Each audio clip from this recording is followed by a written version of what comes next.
Bună România, ce faceți, cum sunteți? Farmădălin aici. Salut, eu sunt Easy. Salut, sunt Levi. Lucifer, dawn of the morning, I'm gonna chase you out of earth. Lucifer, Lucifer. Bună România, ce faceți, cum sunteți? Farmădălin aici, sper că totul e bine acasă. Aș vrea să fac un big shout-out pentru Johnny și Trilu, coreografii trupei G-Buzz. Cei doi vor organiza în această vară un workshop tour și recomand toată inima, vă îndemn să mergeți la workshopurile cu ei, vă rog să-i susțineți, să mergeți să dansați cu ei și în acest fel să susțineți Dansul România. Sper să ne vedem vara asta la camp și da, multă baftă tuturor și vă rog iubiți-vă mult și lăsați-o la deoparte. Lucifer, Lucifer, dawn of the morning.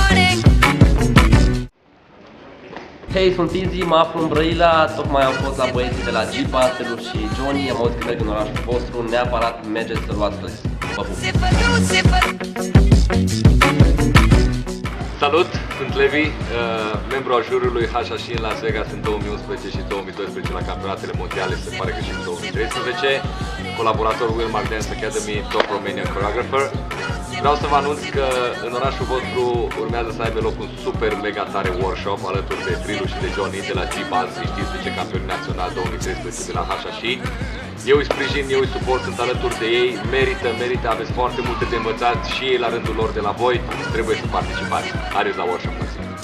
I'm from the murder capital, where we murder for capital. Lucifer, Lucifer, dawn of the morning.